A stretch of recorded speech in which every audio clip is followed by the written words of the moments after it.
Hello friends, welcome to my channel success ITI classes.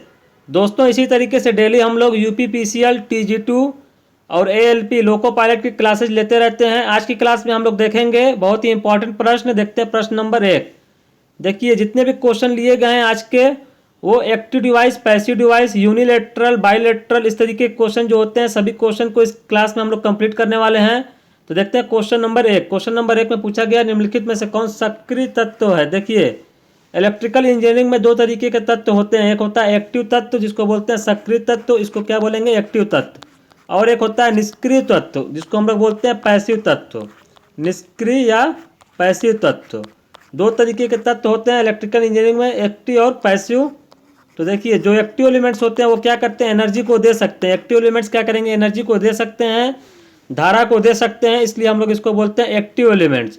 Passive elements वो elements होते हैं जो एनर्जी को रिसीव करते हैं, एनर्जी को देते नहीं हैं। तो देखिए, यहाँ पे ऑप्शन जो दिए गए हैं, प्रतिरोध, संधारित्र और प्रेरक। प्रतिरोध आर, संधारित्र सी, प्रेरक एल, आर एल सी जिसको बोला जाता है, ये तीनों जो हैं पैसिव एलिमेंट्स हैं। ये क्या करते हैं, एनर्जी को ले लेते हैं, देते नहीं हैं। और ऑप्शन नंबर डी में जो दिया हुआ है ट्रांजिस्टर, ट्रांजिस्टर जो एक्टिव एलिमेंट्स है, तो यहाँ पे ऑप्शन नंबर डी सही हो जाएगा। ट्रांजिस्टर क्या करता है, करंट को दे सकता है, इसलिए हम लोग इसको बोलते हैं एक्टिव एलिमेंट्स। हमने एक क्लास ली थी active elements, passive elements, bilateral, unilateral, bipolar, unipolar, इन सभी टॉपिक पर एक कंप्लीट क्लास हमने ली थी। उसकी जो लिंक है इस वीडियो के एंड में हम दे देंगे, आप लोगों को क्लास भी जरूर देख लीजिएगा। देखते हैं क्वेश्चन नंबर 2। पूछा गया कि निम्नलिखित में से कौन द्विपक्षीय एलिमेंट्स है। देखिए, द्विपक्षीय का मतलब होता है बाइलेटरल एलिमेंट्स। बाइलेटरल एलिमेंट्स, तो तीन तरीके के एलिमेंट्स होते हैं, दो तरीके के एलिमेंट्स होते हैं। एक होता है बाइलेटरल, एक होता है यूनिलेटरल। देखिए, आर, एल और सी, प्रतिरोध, प्रेरक, संधारित्र, ये तीनों जो होते हैं बाइलेटरल एलिमेंट्स होते हैं। और हमारा डायोड हो गया, डायोड, ट्रांजिस्टर, ये सभी क्या है, यूनिलेटरल होते हैं। देखिए, बाइलेटरल और यूनिलेटरल होते क्या है, उसके बारे में भी जान लीजिए। बाइलेटरल एलिमेंट्स का मतलब होता है, जैसे हमारा ये प्रतिरोध है, तो हमने क्या बोला, ये बाइलेटरल। अगर हम लोग इसमें सप्लाई दे देते हैं, इधर से करंट अगर जाएगी, ये मान लीजिए 10 ओम का है, और यहाँ से 20 वोल्ट की सप्लाई दे दिया, तो यहाँ से करंट आई जाएगी। अब आई का मान इधर से निकालेंगे, तब भी हम लोग को 20/10 बराबर क्या मिल गया, 2 एम्पियर मिल गया। अब देखिए, अगर हम लोग इसी प्रतिरोध को इस तरीके से जोड़े हैं, 10 ओम का था ये, यहाँ पे हमने सप्लाई को क्या किया, यहाँ से माइनस कर दिया, यहाँ से प्लस कर दिया। अब इधर से करंट निकलेगी, तब भी हम लोग को जो यहाँ से 20 वोल्ट की सप्लाई देंगे, तो धारा का मान जो होगा आई बराबर क्या मिलेगा, 2 एम्पियर ही मिलेगा, यहाँ पर जो मिला था। तो कहने का मतलब ये था कि देखिए, इस दिशा में भी काम कर रहा है प्रतिरोध, इस दिशा में भी काम कर रहा है, तो इसको हम लोग क्या बोलेंगे, बाइलेटरल एलिमेंट्स। इसी तरीके से कैपेसिटर, प्रेरक और प्रतिरोध, तीनों हमारे बाइलेटरल एलिमेंट्स होते हैं। और डायोड, ट्रांजिस्टर, ये सभी क्या होते हैं, यूनिलेटरल एलिमेंट्स होते हैं। तो आप लोग समझ गए होंगे। यहाँ पे पूछा गया कि बाइलेटरल एलिमेंट्स कौन सा है। बाइलेटरल का मतलब द्विपक्षीय, तो प्रतिरोध भी बाइलेटरल है, संधारित्र भी है, प्रेरक भी। यहाँ पे ऑप्शन नंबर डी सही हो जाएगा, उपयुक्त सभी, उपरोक्त सभी। अगला क्वेश्चन, क्वेश्चन नंबर 3। निम्नलिखित में से किस तत्व में वोल्टेज के अनुपात में धारा बढ़ती है। देखिए, एक होता है लीनियर एलिमेंट्स, लीनियर, और एक होता है non linear elements, non linear. Linear elements क्या होते हैं, इसको हम लोग बोलते हैं रेखीय एलिमेंट्स। और हमारा जो नॉन लीनियर एलिमेंट्स होता है, उसको बोलते हैं अरेखीय एलिमेंट्स। तो देखिए, लीनियर और नॉन लीनियर एलिमेंट्स क्या होते हैं। जैसे कि मान लीजिए कि लीनियर एलिमेंट्स जो होंगे, उसमें अगर हम लोग ग्राफ देखेंगे ना, तो इस तरीके से मिलेगा। देखिए, अभी हम ग्राफ बनाते हैं लीनियर एलिमेंट्स का, तो देखिए, लीनियर एलिमेंट्स का जो ग्राफ होगा इस तरीके से मिलेगा, लीनियर एकदम मिलेगा इस तरीके से।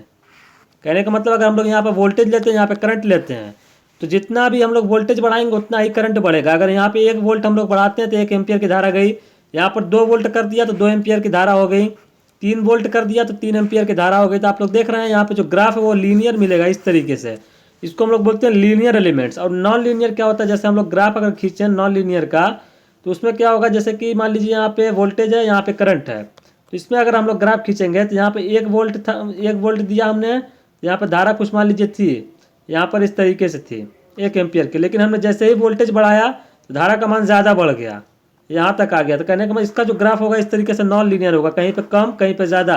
लीनियर इस तरीके से नहीं मिलेगा, इसमें नॉन लीनियर मिलेगा। इसको हम लोग बोलेंगे नॉन लीनियर एलिमेंट्स। अब वो एलिमेंट्स कौन से होते हैं जो लीनियर होते हैं, और कौन से होते हैं जो नॉन लीनियर होते हैं। देखिए, लीनियर में हमारे आर, एल, सी, ये हमारे लीनियर होते हैं, रेखीय। और जो हमारे ट्रांजिस्टर, डायोड, प्रवर्धक, ये सभी जो होते हैं नॉन लीनियर होते हैं। तो अगर हम लोग देखें किस तत्व में वोल्टेज के अनुपात में धारा बढ़ेगी, तो वो हमारा कौन सा हो जाएगा, ऑप्शन नंबर डी सही हो जाएगा, प्रतिरोध। क्योंकि प्रतिरोध में अगर हम लोग ग्राफ देखेंगे ना तो इस तरीके से मिलता है। आप लोग को मालूम होगा ओम का नियम जो होता है लीनियरिटी को फॉलो करता है, इसीलिए क्योंकि उसमें प्रतिरोध जो मिलता है वो लीनियर होता है। क्या क्या करता है, जैसे कि हम लोग वोल्टेज अप्लाई करते हैं यहाँ, तो जितना हम लोग वोल्टेज को बढ़ाएंगे उतना ही करंट बढ़ती है इस तरीके से। तो इसका ग्राफ जो होता है लीनियर होता है। ये लीनियर ग्राफ किस में मिलता है, प्रतिरोध में। और किस में मिल सकता है, प्रेरक में और संधारित्र में। डायोड, ट्रांजिस्टर, प्रवर्धक ये नॉन लीनियर होते हैं।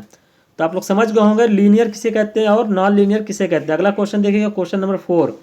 एक आदर्श वोल्टेज सोर्स का आंतरिक प्रतिरोध होता है। देखिए आदर्श वोल्टेज सोर्स क्या होता है, जैसे हमने सप्लाई यहाँ से दिया, वोल्टेज सोर्स जो होता है ना यहाँ पे इंटरनल रेजिस्टेंस श्रेणी क्रम में होता है। इधर मान लीजिए लोड है, तो हम लोग चाहते हैं कि जितना भी हमारा वोल्टेज है वो लोड पर पहुँच जाए। तो हम लोग क्या करेंगे, इस प्रतिरोध को कम से कम रखेंगे ताकि हमारा यहाँ पे कोई ड्रॉप ना हो, IR ड्रॉप ना हो। जब IR ड्रॉप नहीं होगा तो यहाँ पे वोल्टेज जो होगा पूरा लोड पर पहुंचेगा। तो हम लोग इसको क्या करते हैं, वोल्टेज ड्रॉप को नेगलेक्ट करने के लिए आदर्श वोल्टेज सोर्स होगा अगर, तो यहाँ पे हम लोग 0 ओम का मानेंगे कि 0 ओम का प्रतिरोध है, ताकि ज़्यादा से ज़्यादा लोड पर करंट पूरा का पूरा पहुंचेगा। आइडियल का मतलब ये होता है पूरा का पूरा पहुंचना। तो यहाँ पे आंतरिक प्रतिरोध का मान हो जाएगा 0। अगर प्रैक्टिकल में बात किया जाएगा, अगर प्रैक्टिकल में आप लोग को क्वेश्चन आएगा, प्रैक्टिकल में कहने का मतलब ये है कि जैसे आप लोग को बोलेगा एक प्रैक्टिकल सोर्स का आंतरिक प्रतिरोध कितना होता है, वहाँ पे लगाइएगा निम्न। प्रैक्टिकल पूछेगा तो कम लगाइएगा, लेकिन आइडियल बोल देगा तो 0 लगाइएगा। तो यहाँ पे ऑप्शन नंबर ए सही। अगला क्वेश्चन देखिएगा, क्वेश्चन नंबर 5। एक आदर्श धारा सोर्स का आंतरिक प्रतिरोध का मान कितना होता है। देखिए अभी हमने क्या देखा, वोल्टेज सोर्स था। अब देखने वाले हम लोग करंट सोर्स। करंट सोर्स जो होता है इनका इंटरनल रेजिस्टेंस जो होता है ना इस तरीके से पैरेलल में कनेक्ट होता है, और यहाँ पर होता है लोड। अब बताइए हम लोग चाह रहे हैं कि पूरी की पूरी लोड की करंट जो है, पूरी की पूरी जो करंट है सोर्स की, वो लोड पर पहुँच जाए। तो आप लोग जानते हैं कि अगर हम लोग इस प्रतिरोध को क्या कर दें, बहुत ज़्यादा कर दें, अनंत ओम कर देंगे, अनंत ओम, तो क्या हो जाएगा, जब प्रतिरोध ज़्यादा होगा तो कोई करंट इसमें नहीं जाएगी। जब यहाँ से करंट आएगी तो ये पूरी लोड पर चली जाएगी, यहाँ नहीं जाएगी क्योंकि इसमें प्रतिरोध बहुत ज़्यादा कर दिया हमने। तो यहाँ पर पूरा लोड पर आ जाएगी। तो आदर्श धारा सोर्स है तो इसका आंतरिक प्रतिरोध कितना माना जाएगा, अनंत। Option number B. अगर प्रैक्टिकल में पूछा जाएगा कि प्रैक्टिकली कोई धारा सोर्स है, करंट सोर्स है, तो उसका आंतरिक प्रतिरोध क्या हो जाएगा, तो वहाँ पे लगाइएगा बहुत उच्च या उच्च हो जाएगा। लेकिन अगर आदर्श से पूछा है आइडियल में, तो वहाँ पे ऑप्शन नंबर बी यहाँ सही हो जाएगा, अनंत हो जाएगा। अगला क्वेश्चन देख लीजिएगा, क्वेश्चन नंबर 6। एक लीनियर विद्युत परिपथ में यदि इनपुट का मान दोगुना किया जाए तो आउटपुट का मान क्या होगा। देखिए लीनियर विद्युत परिपथ है, यहाँ पे गौर करिएगा। लीनियर का मतलब क्या होता है, ये लीनियर ग्राफ होता है। अभी हमने बताया इस तरीके का ग्राफ होता है लीनियर ग्राफ, इसको हम लोग बोलते हैं लीनियर। जैसे वी आई और आई है, तो मान लीजिए वी हमारा इनपुट है, आई आउटपुट मिल रहा है, वोल्टेज दे रहे हैं तो करंट मिल रहा है कोई परिपथ में। अब देखिए जैसे जैसे हमने 1 वोल्ट दिया तो यहाँ पे 1 एम्पियर की करंट थी, अब 2 वोल्ट देंगे तो यहाँ पे 2 एम्पियर की करंट मिल जाएगी। तो एक लीनियर विद्युत परिपथ होगा ना, तो देखिए जितना हमारा वोल्टेज बढ़ेगा उतना ही करंट भी बढ़ेगी। इसको हम लोग बोलते हैं लीनियर की कंडीशन। तो यहाँ पे लीनियर होगा, जितना वोल्टेज बढ़ेगा उतना करंट बढ़ेगी। तो यहाँ पे क्वेश्चन में ये पूछा कि लीनियर विद्युत परिपथ में यदि इनपुट का मान दोगुना किया जाता है आउटपुट का मान कितना होगा। आउटपुट भी दोगुना हो जाएगा, क्योंकि जितना वोल्टेज बढ़ेगा उतना करंट बढ़ेगी, जितना इनपुट बढ़ेगा उतना आउटपुट बढ़ेगा। तो यहाँ पे दोगुना कर रहे हैं इनपुट, तो आउटपुट भी दोगुना हो जाएगा। ऑप्शन नंबर डी सही हो जाएगा। अगला क्वेश्चन देख लीजिएगा, क्वेश्चन नंबर 7। एक लीनियर परिपथ में इनपुट और आउटपुट का अनुपात होता है। देखिए इनपुट आउटपुट का अनुपात क्या होता है लीनियर में, जैसे कि हमारा ये लीनियर परिपथ था, तो यहाँ पे वोल्टेज था, यहाँ करंट था, तो इसका अनुपात क्या होगा। कहीं पर भी अनुपात निकाल के देख लीजिए, आप लोग को क्या मिलेगा। जैसे हमने 1 वोल्ट दिया, यहाँ 1 एम्पियर की करंट मिली, 2 वोल्ट दिया, 2 एम्पियर की करंट मिली। तो देखिए अनुपात अगर बात कर लिया जाए V/I का अनुपात, इस पॉइंट पे अगर बात करेंगे तो 1/1, 1 वोल्ट बटे में 1 एम्पियर बराबर V/I, वही मिल गया। अगर इस पॉइंट पर बात करेंगे तो 2 वोल्ट जब कर रहे हैं हम लोग, 2 एम्पियर भी हो जा रहा है यहाँ पर, तो 2 वोल्ट बटे में 2 एम्पियर V/I मिल जाएगा, 2 से 2 कैंसिल।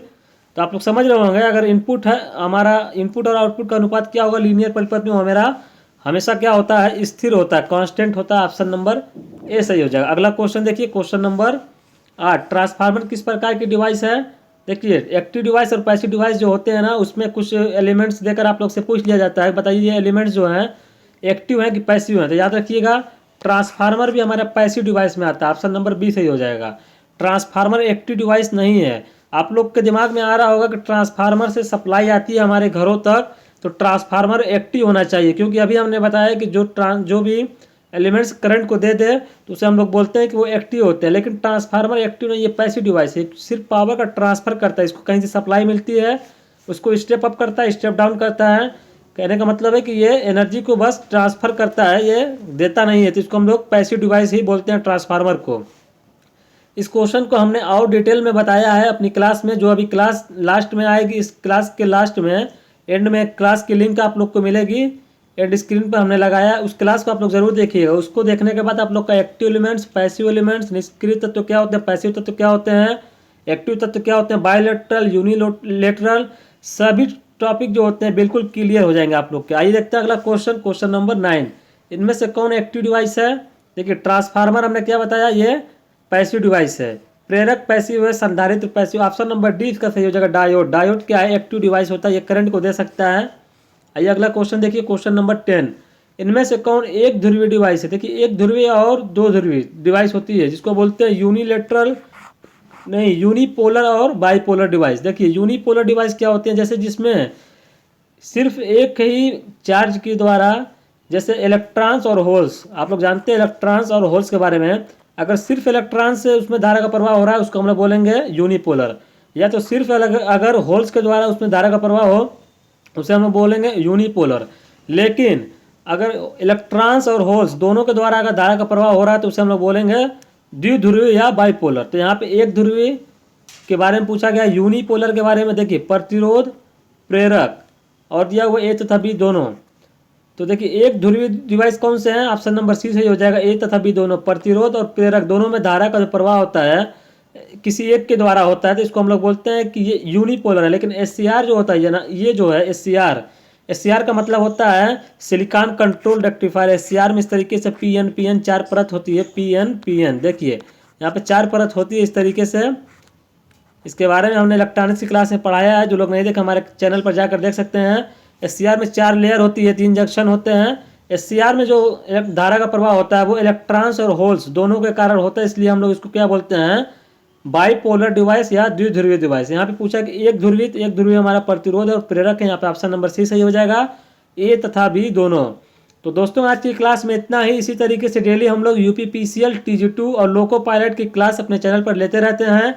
अगर क्लास पसंद आई हो दोस्तों, तो हमारे चैनल को सब्सक्राइब जरूर कर लीजिएगा। फिर मिलेंगे दोस्तों इसी तरीके से अगली क्लास में। आप लोग का बहुत बहुत धन्यवाद।